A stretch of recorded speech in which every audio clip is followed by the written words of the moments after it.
One of the most striking aspects of the transatlantic slave trade is the way in which it was justified by its proponents. While the trade was driven by economic motives, its defenders often turned to religion, particularly Christianity, to provide moral and theological justifications for the enslavement of Africans. This second part will explore the biblical justifications of slavery and how they were used to legitimize the transatlantic slave trade. Christianity had a complex relationship with slavery long before the rise of the transatlantic slave trade. The Bible, both the Old and New Testaments, contains passages that refer to slavery, and these texts were interpreted in various ways by different Christian communities over the centuries. In the Old Testament, slavery was a common practice in ancient Israel and surrounding cultures. The book of Exodus contains detailed laws regarding the treatment of enslaved people, and while these laws provided some protections for enslaved Israelites, they did not prohibit the practice of slavery itself. Moreover, the Old Testament contains the story of Noah's curse on his son Ham, which was later interpreted by some to justify the enslavement of Africans. The New Testament, too, contains passages that were used to justify slavery. The Apostle Paul, in his letters to early Christian communities, instructed enslaved people to obey their masters, and he did not call for the abolition of slavery. While some early Christian theologians, such as St. Augustine, expressed unease with slavery, the institution was generally accepted as part of the social order in the ancient world. As Christianity spread throughout Europe in the centuries following the fall of the Roman Empire, the institution of slavery gradually declined. By the Middle Ages, slavery had largely been replaced by serfdom, a system in which peasants were tied to the land and owed labor to their lords but were not considered property. However, the discovery of the Americas and the rise of the plantation economy led to the revival of slavery on a massive scale. European colonizers, many of whom were devout Christians, faced a moral dilemma as they sought to justify the enslavement of Africans. On the one hand, Christianity taught the equality of all people before God, and many Christian theologians condemned the cruelty of slavery. On the other hand, the economic benefits of slavery were enormous, and many colonizers were unwilling to give up the profits generated by the plantation system. To resolve this dilemma, defenders of slavery turned to the Bible, seeking passages that could be interpreted as justifying the practice. One of the most commonly cited passages was the story of Noah and his sons in the book of Genesis. According to this story, Noah had 3 sons, Shem, Ham, and Japheth. After the flood, Noah became drunk and lay naked in his tent. Ham saw his father's nakedness and told his brothers, who covered their father without looking at him. When Noah awoke, he cursed Ham's son, Canaan, saying, "Cursed be Canaan. The lowest of slaves will he be to his brothers." Genesis 9 verse 25. This passage was interpreted by some medieval and early modern Christian theologians as a divine justification for the enslavement of the descendants of Ham, who were believed to be the ancestors of Africans. The so-called curse of Ham became one of the central biblical justifications for the enslavement of Africans, and it was widely cited by European colonizers and slave traders as evidence that slavery was sanctioned by God. In addition to the curse of Ham, other biblical passages were used to defend slavery. In the New Testament, the Apostle Paul instructed enslaved people to obey their masters with fear and trembling and sincerity of heart, as to Christ. Ephesians 6 verse 5. This passage, along with similar instructions in Paul's letters to the Colossians and Timothy, was interpreted by defenders of slavery as evidence that the institution of slavery was divinely ordained and that enslaved people had a moral duty to submit to their masters. The use of biblical justifications for slavery was not limited to the transatlantic slave trade. Throughout history, various Christian societies had used the Bible to defend the practice of slavery, from the Roman Empire to medieval Europe. However, the scale and brutality of the transatlantic slave trade, combined with the emerging racial ideologies of the early modern period, gave new force to these biblical justifications. By the 17th and 18th centuries, The slave trade had become deeply entrenched in the economies of European colonies in the Americas, and defenders of slavery continued to rely on biblical arguments to legitimize the practice.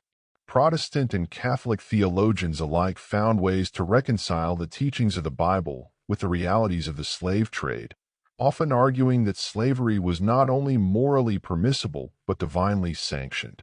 These justifications contributed to the widespread acceptance of slavery as part of the natural order, both in the colonies and in Europe. One of the key theological frameworks that defenders of slavery employed was the notion of divine providence. They argued that God, in His infinite wisdom, had placed different groups of people in specific roles within a divinely ordained hierarchy.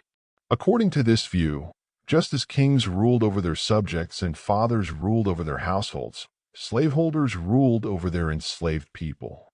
This hierarchy, they claimed, was part of God's plan for the proper functioning of society, and any attempt to disrupt it would be an affront to divine authority. Proponents of slavery further argued that enslaved Africans were benefiting from their enslavement because it exposed them to Christianity. In this view, slavery was seen as a form of divine mercy through which Africans, who were often portrayed as heathens or pagans, were given the opportunity to embrace the Christian faith and thus achieve salvation. This argument became especially prominent in the writings of European and American missionaries who sought to convert enslaved Africans in the Americas. The missionizing efforts of both Catholic and Protestant groups provided a convenient moral veneer for the otherwise brutal realities of slavery, as slaveholders could claim that they were fulfilling a spiritual duty by bringing their captives into the fold of Christianity. This idea of enslaved Africans benefiting from their bondage was not limited to religious rhetoric, but became embedded in the laws and customs of the colonies.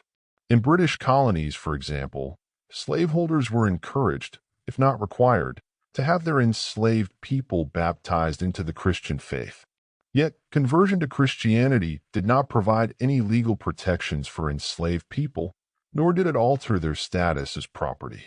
While Christian doctrine taught the spiritual equality of all believers before God, the material and legal inequalities between enslaved people and their masters remained intact. This theological paradox, where enslaved Africans were considered spiritually equal but materially and socially inferior, was a cornerstone of the moral and ideological justifications for slavery in the Atlantic world. Religious justifications for slavery were not limited to the Protestant world. The Catholic Church, too, played a role in defending and perpetuating the practice. Although some Catholic theologians and clergymen expressed opposition to the excesses of the slave trade, the Church as an institution largely condoned slavery, particularly in its colonial enterprises in the Americas.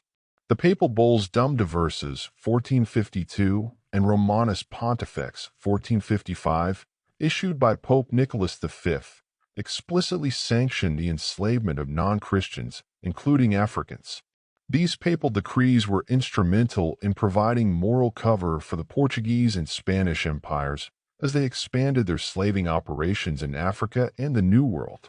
While some critics within the Church, such as the Spanish priest Bartolomé de las Casas, condemned the brutal treatment of indigenous peoples and Africans in the colonies, these voices were largely marginalized. Las Casas, for example, argued for the humanity and dignity of indigenous peoples in the Americas, but he did not extend the same sympathy to Africans, initially advocating for African slavery as a more humane alternative to the enslavement of Native Americans. Although he later recanted this position, the damage had been done, and the Church remained complicit in the perpetuation of the transatlantic slave system. As the transatlantic slave trade continued to expand, the theological justifications for slavery became more deeply entrenched, particularly in the Protestant colonies of North America. In the American South, where slavery became the foundation of the agricultural economy, pro-slavery theologians and clergy crafted elaborate biblical arguments to defend the institution. Southern ministers frequently cited the Bible as an infallible authority on social and moral matters, and they turned to Scripture to legitimize slavery as both a divine and natural institution. The curse of Ham continued to play a central role in these defenses. In many Southern churches, ministers preached that African enslavement was not only acceptable, but foretold by Scripture. They argued that since Africans were believed to be descendants of Ham, their enslavement was divinely ordained as a form of punishment for the sins of their ancestor. These teachings were not limited to isolated sermons, but became part of the broader Southern religious culture. Slavery, in this context, was framed as a benevolent institution through which African people could be civilized and Christianized. In addition to the curse of Ham, Southern theologians also invoked other biblical passages to defend slavery. The Apostle Paul's injunctions for slaves to obey their masters, found in letters such as Ephesians 6 verse 5 and Colossians 3 verse 22, were frequently cited as evidence that slavery was in accordance with Christian teachings. Southern ministers argued that because Paul did not explicitly call for the abolition of slavery, it must be a morally acceptable institution. Furthermore, they claimed that the Bible's recognition of slavery in both the Old and New Testaments demonstrated that the practice was sanctioned by God and thus beyond human reproach. These religious justifications for slavery were bolstered by the broader racial ideologies that had emerged in Europe during the Age of Enlightenment. By the 18th century, European thinkers had developed pseudoscientific theories about race, which classified Africans as inherently inferior to Europeans. These racial theories were used to support the view that Africans were naturally suited to enslavement and that their subjugation was part of the natural order. Religious justifications for slavery and these emerging racial ideologies became mutually reinforcing, creating a powerful framework that legitimized the enslavement of millions of Africans. By the time of the American Revolution, the ideological defense of slavery had become deeply ingrained in the Southern colonies. Even as the United States was founded on principles of liberty and equality, the institution of slavery persisted, with many of the nation's leaders, including Thomas Jefferson and George Washington, themselves being slaveholders. While some northern states began to move toward the abolition of slavery in the late 18th and early 19th centuries, the southern states doubled down on their defense of the institution, often invoking biblical arguments to justify their position.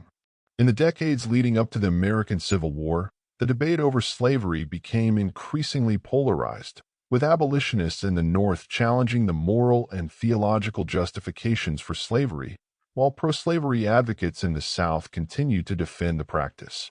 Abolitionist leaders such as Frederick Douglass, a former enslaved person, and William Lloyd Garrison, a prominent journalist and activist, attacked the hypocrisy of Christian slaveholders, pointing out the moral contradictions inherent in using the Bible to defend an institution as brutal and dehumanizing as slavery. Douglass, in particular, became a powerful voice against the religious justifications for slavery. In his famous speech, "What to the Slave is the 4th of July?" Douglass condemned the use of Christianity to defend slavery, accusing white Americans of blasphemy for using the Bible to justify the oppression of black people. He argued that the Christianity practiced by slaveholders was a corrupt and perverted form of the faith, one that betrayed the teachings of Jesus Christ. For Douglass and other abolitionists, true Christianity demanded the abolition of slavery and the recognition of the full humanity and dignity of all people, regardless of race. Despite the growing abolitionist movement, pro-slavery advocates continued to insist that slavery was sanctioned by the Bible and that attempts to abolish it were contrary to God's will. This theological defense of slavery became a central pillar of the Confederate cause during the Civil War. Southern ministers and theologians preached that the Confederacy was fighting not only for political independence, but also for the preservation of a divinely ordained social order. In their view, the institution of slavery was a fundamental part of this order, and its defense was a moral duty. Even after the Civil War and the formal abolition of slavery in the United States, the legacy of biblical justifications for slavery persisted. Throughout the late 19th and early 20th centuries, Southern white supremacists continued to use religious arguments to defend racial segregation and the disenfranchisement of African Americans. The curse of Ham remained a popular justification for racial inequality, and many white Christians continued to believe that African Americans were naturally inferior to whites and destined by God to occupy a subordinate position in society. The legacy of these religious justifications for slavery continues to reverberate in contemporary debates about race and racism. While most Christian denominations have since repudiated the use of the Bible to defend slavery, the historical role that religion played in legitimizing the transatlantic slave trade and the institution of slavery cannot be overlooked. The theological arguments that were used to justify slavery left a lasting imprint on the racial ideologies of the modern world, and they continue to shape the way that race and inequality are understood and debated today.